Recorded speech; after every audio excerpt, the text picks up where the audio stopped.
Bonjour Naba Congolais, nyonso partout dans le monde. Bonjour surtout Binoba abonné fidèle. Il y a chaîne de référence Nabino, chaîne par laquelle Boaka toujours soutirer des informations pour les assurer, pour les affiliables à ce qui concerne la République démocratique du Congo. Negetolobaka Congo mboka munene makambu ezanga kate. Toyeli boso Nabino, j'espère que lobi bomona kinga ite na ba etando, je fais l'effort.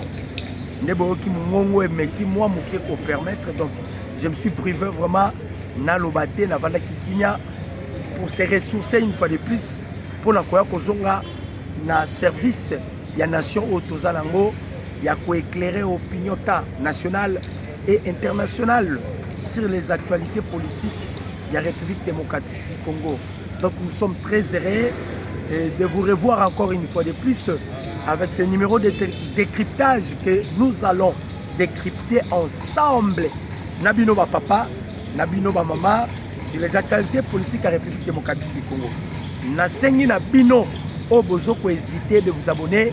En tout cas, veuillez vous abonner massivement parce que la chaîne Oyo n'est Bokozala informé sur tout ce qui se passe en République démocratique du Congo. Donc, awa, tozo beta mingi situation sécuritaire. Mais ton kokoti sango avec les événements et nous allons parler sur les enjeux politiques. Na maimazali koleka awa. Oya yambo tozo singa gouvernement congolais. Bozo zelanini pona ko bengana ambassadeur français en République démocratique du Congo. C'est une question que je pose. Qu'est-ce que vous attendez pour chasser l'ambassadeur français en République démocratique du Congo? Bon, qui coup France na Belgique, d'ailleurs, vous voyez que la Belgique et la France, ils ont été déjà avertis par une prophétie de notre Kimbangu, qui fut aussi qui fait partie jadis. Alors qui na bango Belgique na France beaucoup la Congo na majimel kondo tenti sekedi bango. Alors qui na bango pour na ba double G. Jango tout na gouvernement congolais. Qu'est-ce que vous attendez pour expulser l'ambassadeur français et pour quitter même OIF? Parce qu'avec la France, bande comme congolais, ils ont continué à multiplier, à amplifier ma cambo. La France se sent déjà que Baza va perdre. Par rapport à la voix Oyo, Donald Trump a créé qui. Les Français ont dit que Baza perdre. Ils ont dit que miel ya Congo, ils ont risqué qu'on soit yango. Qu'est-ce que la France fait? La moussi dossier à Lumbala. Dossier Lumbala, on a besoin que ça nini. Pas français, batinda qui batou. Parce que beaucoup de gens ont battu. Comme Emmanuel Macron a battu la bino solo. Il est allé dans l'occultisme. À Kenaki Tina Grande-Bretagne, Emmanuel Macron. À Kei Kaka, Bakota na bakati ya bababa, ba champ magnétique. Luka place Tshisekedi Diaza à côté. Parce que Luki est physiquement bakokite, ils veulent maintenant procéder à la spiritualité. À la Grande-Bretagne, Luki Tshisekedi Moni. Et par là, vous allez directement se souvenir na makambo Paula White, conseillère spirituelle, il a donné Donald Trump lorsqu'elle avait imposé la main. Je sens la présence de Dieu. Le coup la Macron Tamboli, ça ne marche pas. Va récupérer Roger Lumbala. Parce que et la Belgique et la France, deal entre la République démocratique du Congo et les États-Unis d'Amérique. Tolobakango met du fois et l'oko ezalaka combattu, c'est que l'oko malamu yango wana. Deal, ndezo pesa bango, opesi mbwa mbwa bozi. lokola bayebi ke biloko wana ezosalama bientôt awa balingi bacréer eloko bafrançais bayaki kosollicite aide epai ya Jean-Pierre Bemba bayaki pour que Jean-Pierre Bemba a trahir le président Tshisekedi avant babimisa dossier ya Roger Lumbala. Tango bameki bavoie nyonso ezosimba te, ils sont allés vers Christian Chiwengu, ça n'a pas marché. Ils sont allés vers Franck Kitumba, ça n'a pas marché. Baké même na molili, bamoni ke c'est vraiment impossible de pénétrer Tshisekedi. Baé ko créer maintenant quelque chose qui devait faire. De contacter Jean-Pierre Bemba. Ndeba tindi batu baluka Bemba. Bemba a trahi le président Tshisekedi. C'était ça le plan. Oh bon moni babimisi makamba Roger Lumbala. C'était ça le plan. Après leurs échecs, parce que Jean-Pierre Bemba bisi bango, je ne peux pas trahir mon frère Félix Antoine Tshisekedi Tshilombo. Na o trahir yé. Tala ba français oyo bandeko ba congolais. Botala ba français la façon dont il se comporte. Emmanuel Macron, bon aimer vidéo, bon commenter, bon partager balé. Pour awa na obi sabino bitumba eye makasi. Diplomatie. Para peboye donc eza blague té. Boyo kaba français loko ba osala. Balobi boye. Île Maurice, Angola, Afrique du Sud et Gabon. Le président français Emmanuel Macron débute ce jeudi, ezala kilobi, une tournée africaine en 4 étapes, illustrant une réorientation de la diplomatie française après son retrait forcé du Sahel. Objectif, tourner définitivement la page des coups d'État au Mali, au Burkina Faso et au Niger qui ont acté le recul de l'influence de Paris en Afrique sur fond de montée des sentiments, je m'excuse, sur fond de montée du sentiment anti-français et d'une concurrence accrue des acteurs russes et chinois. Contrainte et forcée, la diplomatie française se redirige désormais vers le pays africain, anglophone et lusophone, des États sans passif colonial avec Paris, dont les marchés intérieurs dynamiques représentent des opportunités non négligeables pour les entreprises françaises. Bomoni loko Macron ngasala. Bomoni loko Macron ngasala.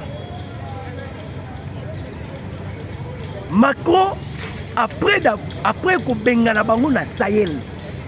Pourquoi ils ont chassé les Français na Sahel? À cause il y a Boko Haram, Djihadistes. France azalaki na Mali, France azalaki na Niger, France azalaki na Burkina. Na Mali, 10 ans, si c'est 5 ans, Mali a récupéré Kidal. Donc Mali a moni baventure, il y a des Français, il y a des djihadistes, il y a Boko Haram.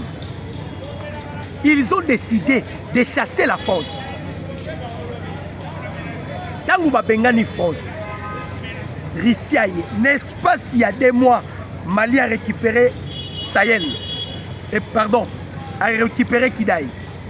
Et la Russie, c'est elle qui la Russie, c'est le pays qui contrôle le Sahel.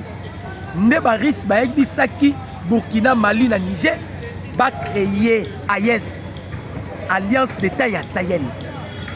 Maintenant, Emmanuel Macron, vu déjà Makambozo les Congo, parce qu'ils ont essayé avec Jean-Pierre Bemba et Simbité, à qui on s'est recourir maintenant dans le pays Moussous Afrique. À Bébisaki dans le pays Moussous Afrique, à comment Lukasko Atambola pour la renforcer la coopération bilatérale ou la coopération diplomatique avec le pays Moussous. Il y a sollicité Jean-Pierre Bemba, français, pour que Jean-Pierre Bemba a trahi Moukonza Mboka. Avec tous les promesses au Basalaki. Même Kaka France Oyo. Lorsque Burundi a résisté sur l'offre de Paul Kagame. Parce que Kagame a dit une délégation à IM23. Bamon Ndaïchimie, ba Cyprien Ndaïchimie, soit repé sa bango couloir. Ndaïchimie a boyaki. Parce que visé Grand Katanga, non? Baza déjà la battu na bango, ba kotsaki o ba komi kokanga bango le quoi, ba nino ba champignon. Ba kotsaki battu na bango, il pensait que ba kozana facilité à kokota. Ouvrir à Fizi, ba kiti Baraka ba kiti Malamoro Butembo, Beni directement Banaka Katanga. Ça n'a pas marché. La France a quelque Luka Evariste Ndachimi. Ba français baza mitema mabe. Nenge États-Unis pela moto. Nenge France ko pela moto. Et ko pela moto. Torobonde la Nzambe ezo esika ba Congolais bazate. Ezo esika ka ba français bazana ba mboka na bango kuna kati. Emmanuel Macron est allé voir Ndachimi. Ba pesi kusu Ndachimi ba promesse, ba proposition. Ndachimi a boyi. Le même Macron, il est allé maintenant voir Atindi Batouba Mona Bemba. Bemba a boyi. Vous montrez que Mohamed Sonoko, Alobaka Zalaka a raison. Pas français, Balukiyo. Ils vont maintenant utiliser ma plus proche naïe. Ils sont allés voir Jean-Pierre Bemba. Parce que la minute Toyo, c'est Bemba qui détient même la clé à la diplomatie. Azala va fonction à 1500. Baluka Bemba. Bemba Boyi. Nebo moni ba français ba zongi. Ba sali bloc na ba belge. Balamoussi dossier Roger Lumba. Et ils pensent que Bissot au banc en France. Parce que Baza déjà bloqué. Ndebo moni Balamoussi dossier Roger Lumba. Pas de combat congolais. Bobi Mouto Azalaka chargé des opérations dans le Conseil de sécurité nationale. C'est Jean-Pierre Lacroix, c'est un Français. Boyo Kanano, ma révélation va ici pour la Makambo et Sala et sous Salama. Ma révélation il y a Makambo il y a Monisco. Bateau bayela métier pour la paix dans Bokanabiso. Bateau bayela métier pour la Bokanabiso. Boyo Kamakambo. Ma révélation va sortir. Tu aimes mes vidéos, tu commenter, tu partager ma lien. Dans le vidéo, tu aimes mes vidéos, tu commenter, tu partager ma lien. Boyo Kabino Moko. Tolobaki Yankukwe Kobima na poissa. Boyoka. Scandale au Nord Kivu. Goma. Des témoignages accablants révèlent la complicité de l'ONU dans les rapatriements forcés des réfugiés hutus rwandais. Ce qui se déroule aujourd'hui au Nord Kivu dépasse les cadres d'un simple habit humanitaire. Des employés et de victimes décrivent un système où les M23 bras armés du Rwanda organisent des déportations et où l'ONU, via les HCR, accompagne malgré elle des opérations qui violent frontalement les droits internationaux. Les témoignages sont clairs. Des civils arrêtés en pleine nuit par les M23, entassés dans le bus, leurs papiers brûlés, puis dirigés vers un centre de transit opéré par l'ONU, avant d'être renvoyés de force au Rwanda en violation totale du droit international humanitaire. Ce schéma confirmé par plusieurs sources onusiennes pose une question brutale. Comment une agence censée protéger les réfugiés a-t-elle pu devenir même indirectement un maillon d'une déportation planifiée. Dans les zones occupées par les M23, contrôlées militairement par le Rwanda, selon les experts de l'ONU, de milliers de personnes, pour la majorité des Hutus rwandophones, ont été déplacés ou fortement encouragés à signer des retours prétendument volontaires. Pour ceux qui ont refusé, le menace, le viol, les séparations familiales et les refoulements forcés ont été une réalité. Même au sein des Nations Unies, le malaise est revendiqué. Un cadre parle d'un scandale. Un autre reconnaît que le HCR a choisi d'être présent pour éviter que les gens disparaissent, tout en légitimant, malgré lui, une opération illégale. Les faits sont pourtant lipides. Sous occupation militaire, la déportation des civils est un crime de guerre. L'implication, même minimale, d'une agence onusienne dans un retour non volontaire, c'est une faute grave. Ces transferts se servent directement l'objectif du Rwanda et du M23. Modifier la démographie locale et consolider un contrôle illégal du territoire congolais. Bandeko, quelle hypocrisie avec le blanc. Quelle hypocrisie avec le blanc. Nalobi na bino Emmanuel Macron. Na ba Belge, ba noko ya bandoki.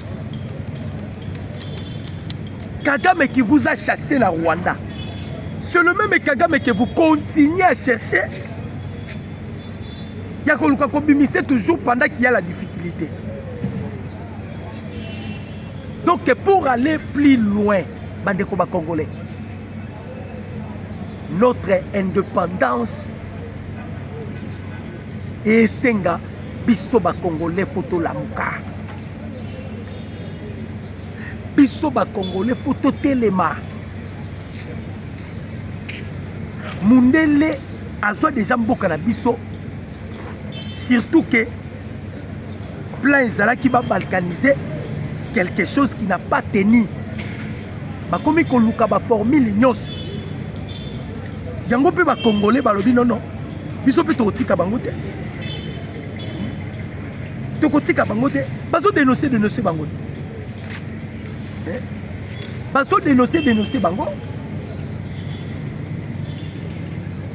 Aux États-Unis, il y a les opérations à expulser. Pourquoi? Bakagamo Bozomona, ils ont eu l'avantage dans Mboka na biso. C'était commandité par la communauté internationale. C'était commandité par la communauté internationale.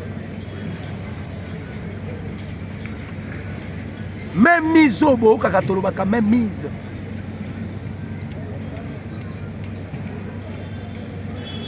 Yango to banda ekolela na mboka na biso bato nyonso bakangaki yo. Bakangaki pona makambo ya trahison. On devait les tuer. Donald Trump, le président des États-Unis, a aussi évoqué la peine de mort pour les démocrates qui ont exhorté l'armée à refuser d'obéir aux ordres. Donald Trump, il a fait. Mais c'était toujours la Belgique. C'était toujours la France. Les Français et les Belges, pour ça, les Zalaki, ils ont sollicité Bemba. Bemba kota la jeune bango. Bemba accompagné Bouzoba la bango. Parce que les Luki ba voix nyonso ezo simbate. Ba finança que guerre ya Est. Mais les globalistes, c'est l'Union européenne. Ainsi que les démocrates. Ce sont des globalistes, non? Ils ont peur parce que comprendre que les Congolais, c'est que des facilités. Il y a un moment où il y a Jean-Pierre Bemba. On ne faut témoigner. Bemba était acquitté la Cour pénale internationale. Cour pénale internationale. Acquitté. Pourquoi vous avez le dossier Roger Lumba? Non! Le plaisir Bemba Falaki a bêta Moukonzamboka coup d'état. Ba français balouki Bemba. Batouma paix. Oh non, faut ça la boye, faut ça la boye. Bemba Bin, je ne peux jamais trahir mon frère. Non, je ne peux jamais. C'est comme ça qu'il utilise les Congolais, ma français au Somona, ma Belge. Baye l'Arabie Sobongo, divisé pour mieux régner. Bolandi Baye M23. Basali point de presse là-bas. Bali ko ternir. Sans Yamakambo Baouti ko signer la doa.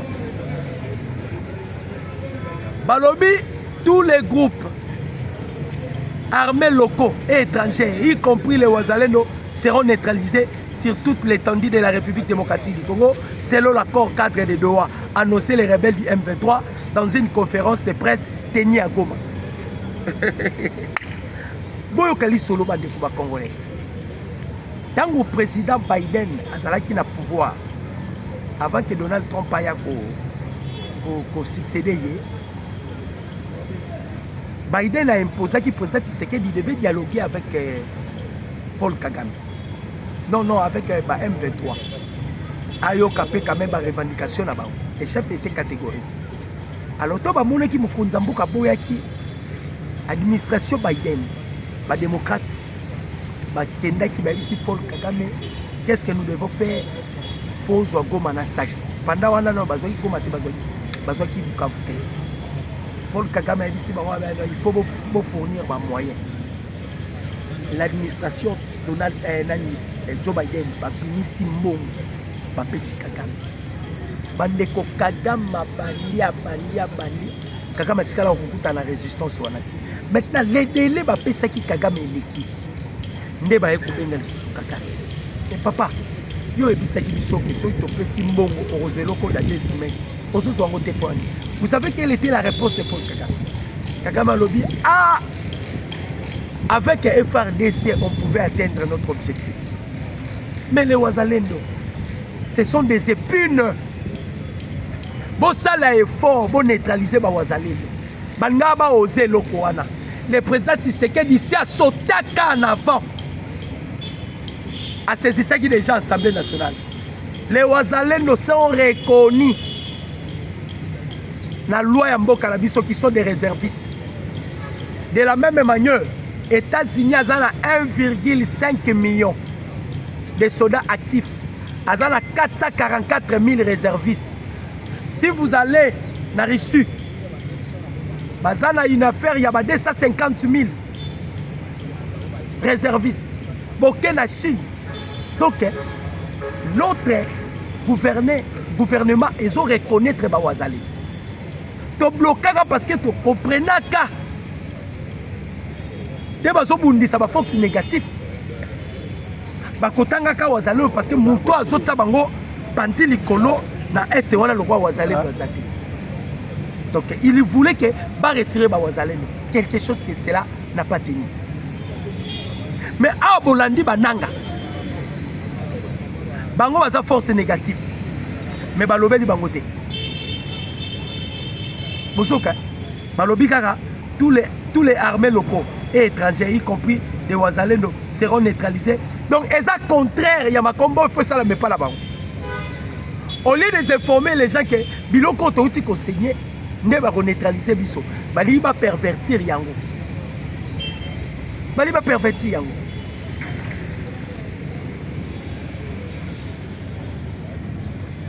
Toloba ki Yango Batoyo. Bandeko ba Congolais. Batoyo, il faut force Yamakasi.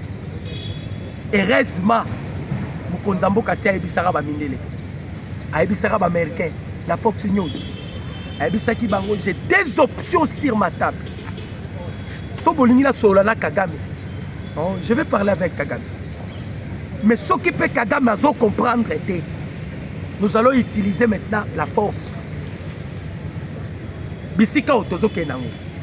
Ah, nazo bisabino, il y a eu des affrontements graves.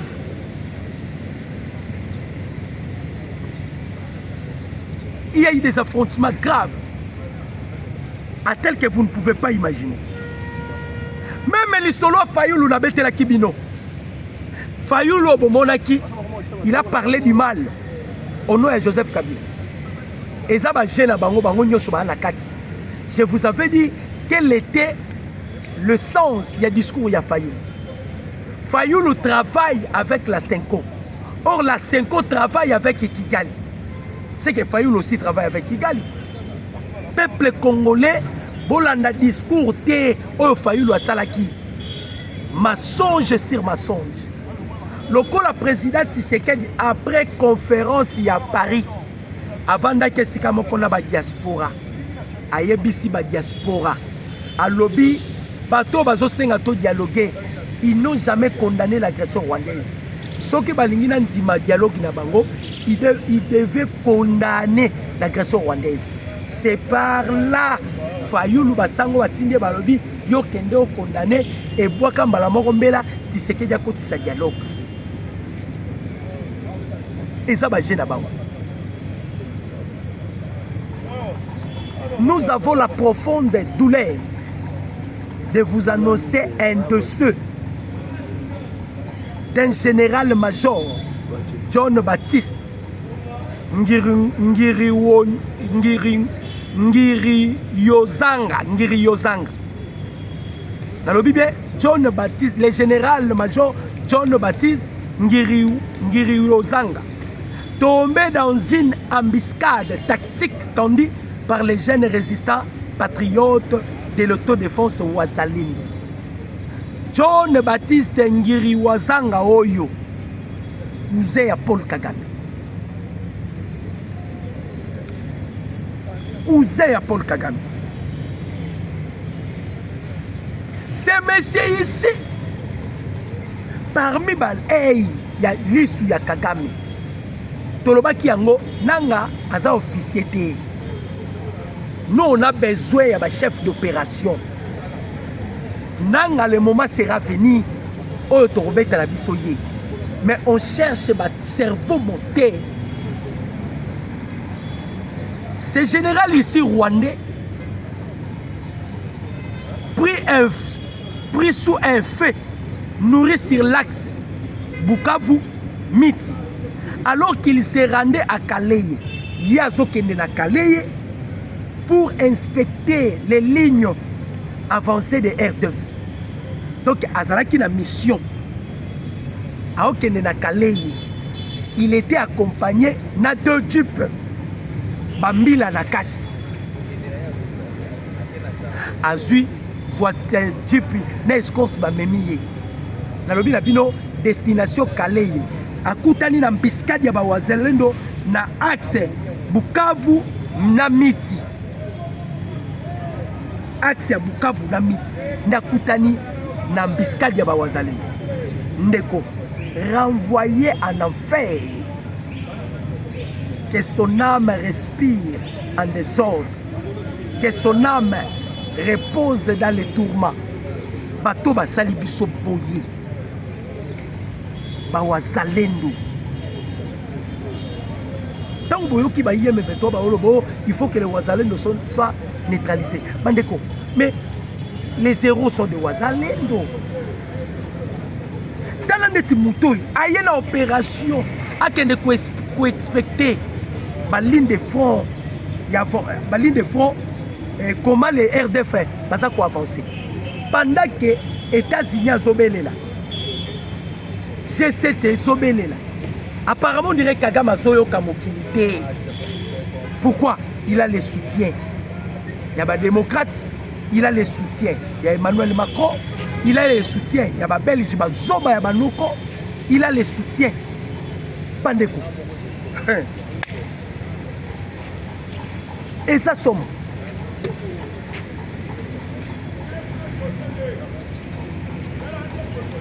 Et ça somme bandeko ba contrôle. Bandeko ba congolais. Yango zomona bandeko na ngai ba congolais bato wana bakolingaka mokonzi ya mboka te. Tellement plan ya balkanisation ezaki quelque chose qui devait se passer 2025-2026, ils ont activé tout. Mais mokonzi ya mboka pe alobi non non, tokotia bino pe maboko na pete.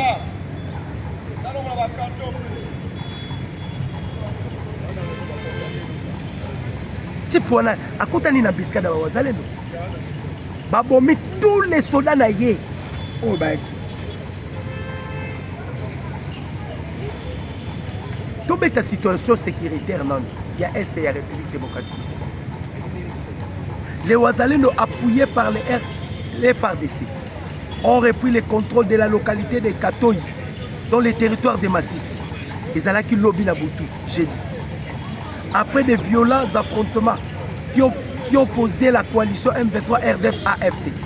À travers la même occasion, les FARDC ont accusé cette coalition des agresseurs rwandais pour la violation du cessez-le-feu. Ah, bah, ils ont violé. Tous les côté, lorsque tu combatis ça, bah, drone, tant que tu bêta, tant que tu combatis ça, bah, drone, tu bêtes. Balela munoko mboka. Awa ba ole la tête. Tant que bazo violer ba cesser le feu ba ole la tête. Mais tu ebisaki nanga. Okosambo. Les Wazalendo ont repris le contrôle de plusieurs localités, dont Muravwa, Mugongo, Kanono et Gongwa. Tout dans les hauts plateaux, dans les hauts et moyens plateaux du territoire de Fizi, Mwenga et Ouvira. Ennemi sur terrain Pema. Ennemi sur terrain Pema. Bao kokate bazo kokobunda te.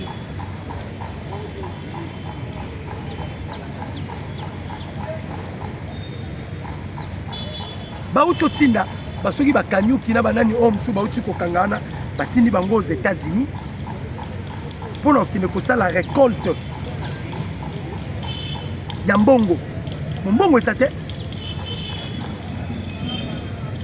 Mbongo eza te.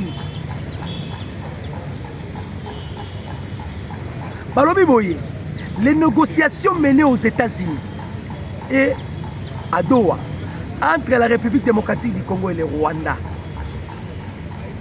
le supplétif du Rwanda M23 AFC, plusieurs Congolais ayant choisi de servir le Rwanda commencent à exprimer des regrets. Ils se demandent pourquoi ils ont trahi leur pays au profit des ambitions rwandaises et s'inquiètent de leur sort lorsque bientôt les zones occupées par le Rwanda seront restituées aux institutions légitimes issues des élections. Parmi le premier à se montrer repenté figure Corneille Nangaa, déjà sous sanctions américaines et européennes. Akokende wapi? Akokende wapi?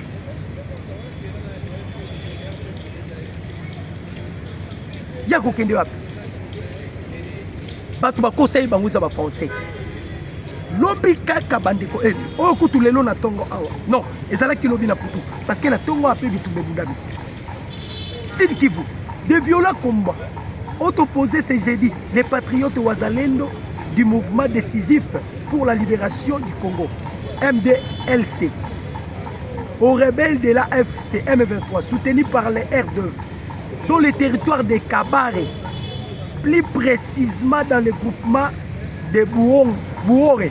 Selon des sources locales, l'affrontement a été signalé dans la localité de Muganzu, au lieu dit Kiungwazi, dans les carrés du sable blanche. Les échanges de tirs, on dirait environ une heure avant d'achever par le repli des assaillants, précisent ces sources. Du côté du M23, 8 combattants auraient trouvé la mort et plusieurs auraient été blessés. Voilà, oyo esalami lobi oyo esalamaki lobi awa sikoyo tozoloba na bino bandeko bakongolais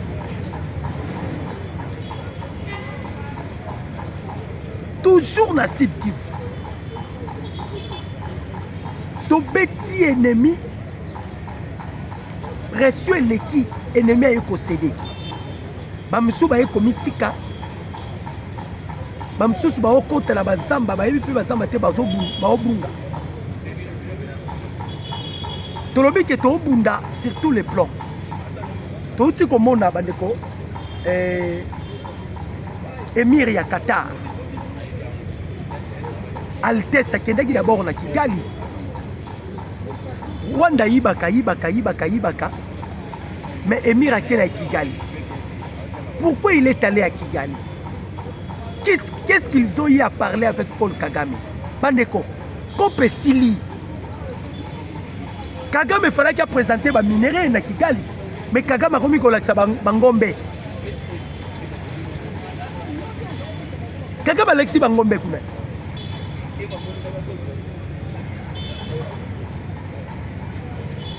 Kagame a commis kolaksa Bangombe na place à l'Axa minéraux. Yango Peter Tchanikutu a outi ko tweeté. Alobi lokola Kagame Alexis Bangombe. Lokola Kagame Alexis Bangombe. Biso sko to kolaksa minéraux. Parce que richesse au Rwanda bazala ngo Ngombe. Nenga silisi na Kagame ndi azoya lelo awa. Bandeko eza bitumba. Nous allons faire voir au monde que tout ce que Kagame vous présente comme minéraux, Azaki Oyibango quelque part. Et là, comme on soit ma Belge, et soit na président. Le président le plus maudit au monde, c'est Emmanuel Macron. Macron a ça le rôle là, le petit frère de Satan. Mutema Yakindoki. Nyoso azosala na tourna azosala na Afrika. Objectif au ces années. Babengani na 3 pays ya Sahel là. Azotelengana. Il se sent déjà colonne. Et ça déjà affaibli. On se sentit déjà colonne les affaibli. Il commence à kobaluka. Moutake plus loin continue la délégation qui donna Nani Jean-Pierre Bemba a tourné le dos contre le président Tshisekedi. Loko la Bemba boy yango moni balamusi nini ya Roger Lumbala. Lumbala pas ebisi bon. Est-ce que vous avez cette compétence là de me juger? Na la mboka nanga boti nanga ke va na mboka nanga. Na zonga la mboka nanga ba juger nga. Keto ba français. Keto. S'il kiffe toujours, les affrontements se poursuivent ce vendredi dans les hauts plateaux. Selon des sources locales, le rebelle du M23 AFC Twirwaneho, appuyé par les éléments Red Tabara, Zamba Bemba, ont mené de nouvelles attaques ce matin contre les localités de Kinyoke, Kimbwangoma et Kwasabini, situé sur les hauts plateaux du territoire de Fizi, au sud de Minembwe.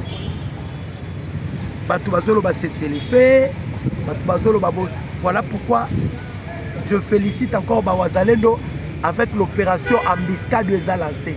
Salam Akasi. Parce que si on coûte une embuscade, tu ne sortiras pas vivant. Tu ne sortiras pas vivant. Yo Zalaka Maye.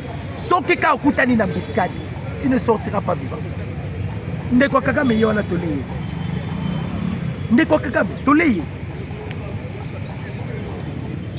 Toleye. Toi biseki Kagame yo. Elo balangota Peter Tchani. Kagame apesi Altesse ya Qatar ba vache. Biso ko pesa koltana kobala. Et les lissi ba Rwandais na ba réseaux sociaux. Na ba tweet. Okolo ba bongo te. Mais le minerai ça nous appartient. Minerai ça rabinoté. biso nde bakolo minérete tokopesa moto tolingi tokopesa moto tolingi biso nde bakolo minérete. Donc awa tozokende awa bandeko bacongolais, la France et la Belgique c'est ça déjà perdant. Bakomi koluka kosisite bamakambo, ils ont peur parce que nayebaka yango na 2016 les Américains bapesaka déjà babelge avertissement, bayebisaka babelge soki bosali blague avec le Congo et que tozwi contrôle ya Congo, vous serez des perdants. Vous serez des perdants. Bakebisaka bango bametra bango anda. Maintenant la France et la Belgique bavandi batali balobi soki Tshisekedi a signé accord na ba américain biso to sambwe. Biso to sambwe. Bandeko ba congolais totikala branché sur la même chaîne. Tokoya ko memela bino sur les actualités dont les actes qui suivent. Mon numéro c'est plus 143 89 63 95 965. Mon numéro c'est plus 143 89 63 95 965. C'était avec plaisir, jeudi, et je vous remercie. Ciao.